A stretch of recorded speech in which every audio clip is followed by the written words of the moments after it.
बात करते हैं। जब हमने पिछला कार्यक्रम था, आपके वीडियो वायरल हुई यहाँ पर, जिले की कार्यकारिणी की बात करते हैं तो कब तक घोषणा हो सकती है, कब तक रोड मैप उसका तैयार हो जाएगा? भारतीय जनता पार्टी कैथल जिले का कार्यकर्ता भी बड़ौदा चुनाव के अंदर जाकर के मेहनत करेगा। क्या बीजेपी वाला कोई कोरोना हो रहा है? मतलब कि जितने लीडर की बात करते हैं, कांग्रेस वालों को नहीं हो रहा, सिर्फ एक रंजीता मेहता का केस आया है। सिर्फ आपके द्वारा भी कोई सुझाव या कोई ऐसी चिट्ठी जो बड़ा प्रोजेक्ट हो कैथल के लिए मुख्यमंत्री को दिया हो या किसी अन्य मंत्री को दिया हो?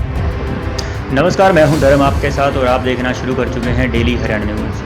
हरियाणा भाजपा द्वारा 22 जिलों के जो जिलाध्यक्ष घोषित हुए हैं उनमें हम आज बैठे हैं अशोक गुर्जर जी, जो कैथल से एक बार दोबारा से जिलाध्यक्ष चुने गए हैं। आज उनसे खासी बातचीत करेंगे और जानने की कोशिश करेंगे कि भाजपा के जो आने वाले जो प्लान क्या रहेगा। सबसे पहले तो आपको बहुत बहुत हार्दिक शुभकामनाएं, आपको एक बार फिर से जिलाध्यक्ष नियुक्त किया गया है। जी भाई साहब, आपके चैनल डेली हरियाणा न्यूज़ का मैं बहुत बहुत धन्यवाद करता हूँ, आभार व्यक्त करता हूँ। जी सर, एक बार फिर आप पर जो विश्वास जताया है भाजपा ने, किस तरीके से देखते हैं इलेक्शन के बाद जीत का, इसका इनाम समझें या क्या समझें इसको? देखिए, भारतीय जनता पार्टी के सभी कार्यकर्ताओं ने मिलकर के, मैं केवल अपने लिए ये शब्द यूज नहीं करना चाहता कि भारतीय जनता पार्टी की पूरे जिले की टीम ने एक बड़ी मेहनत के साथ और लगन के साथ लोगों के बीच में जो इस प्रदेश के लोकप्रिय मुख्यमंत्री माननीय श्री मनोहर लाल जी ने जो 2014 से लेकर के और 2019 तक जो उनका एक बहुत सफल कार्यकाल रहा है, और इस सफल कार्यकाल में जो उन्होंने विकासकारी योजनाएं जो लागू की हैं, उन योजनाओं के बलबूते पर जनता का विश्वास भारतीय जनता पार्टी के प्रति बढ़ा है। और भारतीय जनता पार्टी कैथल जिले की पूरी टीम ने इस जिले के अंदर जाकर के काम किया और उन योजनाओं को और उन ऐसे विकास कार्य जो कभी एक स्वप्न नजर आते थे कि जिनको भारतीय जनता पार्टी ने धरातल पर ला करके काम किया है,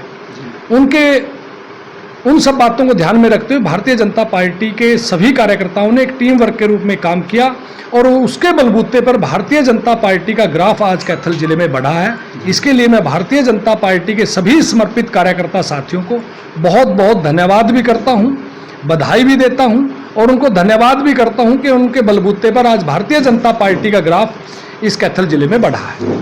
जिले की कार्यकारिणी की बात करते हैं तो कब तक घोषणा हो सकती है, कब तक रोड मैप उसका तैयार हो जाएगा? देखिए, हमारे जो जिले की टीम है वो हमारे प्रदेश नेतृत्व के द्वारा जो आदेश हमें दिए जाएंगे, उन आदेशों के अनुरूप जो भी हमें प्लान तैयार करने के लिए जो भी दिशा निर्देश मिलेंगे, उस दिशा निर्देशों के अनुरूप हम हमारे जिला की कार्यकारिणी को गठित करके उसकी घोषणा करेंगे।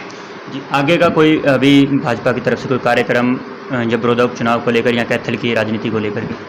देखिए, बड़ौदा चुनाव के बारे में अभी शीर्ष नेतृत्व हमें समय समय पर उसकी जानकारी दे रहा है और भारतीय जनता पार्टी कैथल जिले का कार्यकर्ता भी बड़ौदा चुनाव के अंदर जाकर के मेहनत करेगा और भारतीय जनता पार्टी के पक्ष में वोट डलवाने के लिए लोगों से निवेदन करेगा, लोगों से अपील करेगा। और जहां तक बात है कि इस कैथल जिले को संगठनात्मक दृष्टि से और अधिक गति देने के लिए और अधिक गतिमान करने के लिए हम सब ने अभी कुछ दिन पहले नए मंडल अध्यक्षों की हमने बैठक भी की थी और उनसे बहुत अच्छे सुझाव आए हैं। और मुझे पुनः जिलाध्यक्ष बनने के पश्चात मैं भी भारतीय जनता पार्टी के वरिष्ठ कार्यकर्ताओं के पास स्वयं जाकर के उनसे सुझाव ले रहा हूं और क्या इस जिले के अंदर बहुत अच्छा हो सकता है, क्या संगठनात्मक दृष्टि से हम और अधिक मजबूत पकड़ बना सकते हैं, उसके लिए मैं सभी वरिष्ठ नेताओं से सुझाव ले रहा हूं। उनके बहुत अच्छे सुझाव मुझे मिल रहे हैं, उनसे विचार विमर्श करके कैथल जिले को हम भारतीय जनता पार्टी के इस संगठन को और आगे बढ़ाने का काम करेंगे। कैथल जिलाध्यक्ष हैं आप और कार्यकर्ताओं को उम्मीद रहती है कि हमारे छोटे छोटे काम हों। काफ़ी जगह हमने देखा गया कि कार्यकर्ताओं को जो सोशल डिस्टेंस की बात करते हैं, जब हमने पिछला कार्यक्रम था, आपके वीडियो वायरल हुई यहाँ पर, तो उसको लेकर किस प्रकार की जो भाजपा की तरफ से सतर्कता बरती जा रही है, क्योंकि कोविड-19 के काफ़ी मामले सामने आ रहे हैं? देखिए, मेरा यही कार्यकर्ता साथियों से और जिलावासियों से भी यही निवेदन है कि हम सोशल डिस्टेंसिंग का पालन करें, फेस मास्क लगाएं, सैनिटाइज़र का यूज़ करें और गैप बना करके रखें। और जिस प्रकार से आप देखते हो कि पिछले दिनों हमारे इस जिला कार्यालय के अंदर मेरा ही नहीं, मैं तो ये कहता हूँ कि भारतीय जनता पार्टी के जिला के कार्यकर्ताओं का वो स्वागत कार्यक्रम था, और उसमें स्वाभाविक है कि कार्यकर्ताओं का स्नेह है और एक लगाव रहता है कार्यालय से भी। और मैं तो ये कहता हूँ कि ये एक मेरे जैसे छोटे से कार्यकर्ता के प्रति उनका एक स्नेह है, उनका एक लगाव है। उसको देखते हुए कार्यकर्ता कार्यालय में आते हैं। और आप उससे पहले आपने देखा भी होगा कि सोशल डिस्टेंसिंग के हिसाब से सारी व्यवस्थाएं खड़ी की गई थी, लेकिन कई बार कार्यकर्ता थोड़ी ज़्यादा संख्या में आ जाता है। तो फिर भी मेरा सभी जिलावासियों से और भारतीय जनता पार्टी के कार्यकर्ताओं से भी निवेदन है कि वो सोशल डिस्टेंसिंग का पालन करें, फेस मास्क लगाएं, सैनिटाइजर का यूज़ करें, जो भी मेडिकल गाइडलाइंस हमें बताई गई हैं और जो भी प्रशासन द्वारा हिदायतें दी गई हैं, हम उनका पालन करते हुए, और आप भी बचें, औरों को भी बचें, स्वयं भी सुरक्षित रहें, औरों को भी सुरक्षित रखें। इस मूल मंत्र के साथ इस कोरोना नामक वैश्विक महामारी से निजात दिलाने के लिए हम सब तैयार रहें। और मैं केवल ये भाजपा कार्यकर्ताओं के ऊपर सोशल डिस्टेंसिंग आज आप देखो, आज केवल और केवल भारतीय जनता पार्टी का कार्यकर्ता, भारतीय जनता पार्टी का जनप्रतिनिधि आज वो जनता के बीच में है, राहत कार्यों को जनता तक पहुंचाने का काम कर रहा है। आज विपक्ष का कोई भी नेता, विपक्ष का कोई भी कार्यकर्ता आज जनता के बीच में नहीं है। आज केवल और केवल भारतीय जनता पार्टी का कार्यकर्ता, भारतीय जनता पार्टी का वो सरकार के अंदर जो जनप्रतिनिधि हैं वो आज जनता के बीच में हैं और राहत कार्य देने के लिए काम कर रहे हैं। तो ये स्वाभाविक है, जब भारतीय जनता पार्टी का कार्यकर्ता लोगों के बीच में जाकर के उनकी मदद करने के लिए काम करेगा, तो मैं मानता हूं काम करते हुए अगर कोई ना कोई कहीं ना कहीं कोई छोटी मोटी अगर चूक होती है, फिर भी उस चूक को सुधारने का प्रयास भारतीय जनता पार्टी का कार्यकर्ता हमेशा से करता है और करता रहेगा। अभी हमने कुछ दिन पहले जयप्रकाश जी से बात की थी, और काफ़ी कांग्रेस के कार्यकर्ता भी मिलते हैं, कल परसों की बात है। तो उनका साफ तौर पर कहना था कि क्या बीजेपी वालों को कोरोना हो रहा है, मतलब कि ये जितने लीडर की बात करते हैं, कांग्रेस वालों को नहीं हो रहा, सिर्फ एक रंजीता मेहता का केस आया सिर्फ उनके प्रवक्ता का। देखिए, इस बारे में मैं ज़्यादा तो नहीं कुछ कहना चाहूँगा, लेकिन मैं केवल इतना जरूर कहना चाहूँगा कि आज भारतीय जनता पार्टी का कार्यकर्ता और भारतीय जनता पार्टी का नेता वो आज फील्ड में है। आज कांग्रेस का कार्यकर्ता आपको कहीं भी फील्ड में नज़र नहीं आएगा। आज आपको इनेलो का कार्यकर्ता कहीं भी फील्ड में नज़र नहीं आएगा। आज अन्य विपक्षी दलों का कोई भी नेता कार्यकर्ता फील्ड में नज़र नहीं आएगा, वो अपने घर के अंदर है। लेकिन जिन लोगों को ज़रूरत पहुंचानी चाहिए, जो ज़रूरतमंद लोग हैं, उनको ज़रूरत की सुविधाएं और जो उनकी आवश्यकताएं हैं वो मुहैया करवाने का काम आज भारतीय जनता पार्टी का कार्यकर्ता और भारतीय जनता पार्टी का नेता और भारतीय जनता पार्टी के विधायक, सांसद, मंत्रीगण आज जिन लोगों को इस कोरोना नामक वैश्विक महामारी के दौरान जो उनकी मूलभूत आवश्यकताएं हैं, उन आवश्यकताओं की पूर्ति करने के लिए आज वो फील्ड में है। और इसलिए भारतीय जनता पार्टी का कार्यकर्ता इस लंबे कोरोना काल के दौरान वो आज अपने आप को भी उसने सुरक्षित रखा है और दूसरे को भी वो सुरक्षित रखने के लिए दिन रात प्रयासरत है। और बहुत ज़्यादा सुविधाएं आम जनमानस को पहुंचाने का काम आज भारतीय जनता पार्टी का कार्यकर्ता कर रहा है।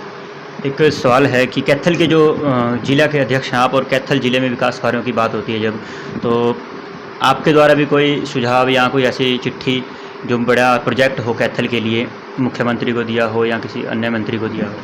देखिए, हमारी भारतीय जनता पार्टी की संगठनात्मक दृष्टि से जो भी कार्यकर्ताओं के माध्यम से या आम जनमानस के बीच में जाकर के जो भी समस्याएं सामने हमारे आती हैं, उन सब समस्याओं को हम भारतीय जनता पार्टी के वरिष्ठ नेताओं के द्वारा, और हम भी स्वयं, हमारे यहाँ पर मंत्री हैं श्रीमती कमलेश डांडा जी, हमारी बहुत मजबूत मंत्री हैं, और हमारे सांसद श्री नायब सिंह सैनी जी जो दिन रात लोगों की सेवा करने में जुटे रहते हैं, हमारे लोकप्रिय विधायक श्री लीलाराम जी, वो भी जनता के बीच में रह कर के समस्याओं का निवारण और निराकरण करने का काम करते हैं। तो इस प्रकार की जो भी बातें जो भी समस्याएं आती हैं या कोई योजना जो सरकार से लागू करवानी होती है, हम अपने जनप्रतिनिधि को देते हैं और जनप्रतिनिधि जी सरकार के माध्यम से उन योजनाओं को पूरा करवाने का काम करते हैं।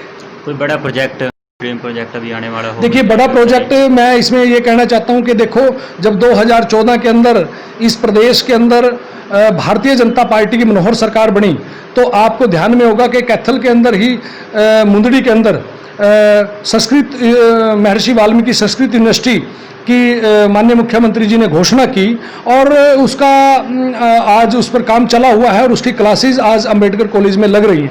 और एक बहुत बड़ी सौगात मेडिकल कॉलेज हमें मिला है और एक रेलवे ट्रैक जो सीएम साहब ने अभी पिछला जो विधानसभा का सत्र लगा था उसके अंदर बजट के अंदर भी उसको मान्यता दी गई है और बहुत जल्द उस पर भी काम होगा। और फिर राजौंद के अंदर महिला कॉलेज। तो इस प्रकार की बहुत सी ऐसी योजनाएं हैं जो माननीय मुख्यमंत्री जी ने जनता के हित के लिए फैसले लेकर के उन योजनाओं को कैथल जिले में लागू किया है। आगामी जिस प्रकार से जनता के सुझाव आएंगे तो उन सुझावों को हम सरकार के माध्यम से सरकार के समक्ष रख करके उनको पूरा करवाने का काम करेंगे। एक अंतिम सवाल है सर, अभी विधानसभा का सत्र था और राइट टू रिकॉल के बारे में चर्चा के ऊपर अभी तो नहीं हुई है, लेकिन आवाज़ें निकल रही हैं। परसों दुष्यंत जी ने प्रेस कॉन्फ्रेंस की और कल सत्र के अंदर ही की, उसके बाद नहीं पूरा हो सका। और अगले सेशन की बात कर रहे हैं कि दुष्यंत चौटाला के अगले सेशन के अंदर लेके आएंगे। आपका इस पर क्या कहना है? राइट टू रिकॉल कितना सही है, क्या मानते हैं? देखिए, इसके बारे में मैं केवल इतना ही कहना चाहता हूँ कि ये प्रदेश की सरकार का एक विषय है और इसमें माननीय मुख्यमंत्री जी अभी कोरोना पॉजिटिव हैं, बहुत से मंत्री परिषद के सदस्य कोरोना पॉजिटिव हैं। ये हरियाणा सरकार का एक विषय है जिसको लेकर के माननीय मुख्यमंत्री जी और उप मुख्यमंत्री जी और मंत्री परिषद के सदस्य आपस में विचार विमर्श करके जो भी वो निर्णय लेंगे वो जनता के हित के लिए लेंगे और जो भी उसके बारे में जो फैसला होगा वो सबके लिए अच्छा ही होगा। बिल तो चलो पास कैबिनेट ने करना है सर और विधानसभा में होगा, लेकिन मैं चाहता हूं कि आप इसके ऊपर अपना व्यू दें, क्या मानते हैं, सही है किस तरीके से? देखिए मेरा इस बारे में अभी कुछ भी कहना मुझे लगता है कि उचित नहीं होगा। धन्यवाद भाई साहब। तो ये थे हमारे साथ अशोक गुज्जर जी, जो कैथल के नवनियुक्त जिलाध्यक्ष हैं और एक बार फिर से इनको मौका दिया गया है। सरकार ने इनको एक बार दोबारा से जिम्मेवारी दी है और भरोसा जताया है।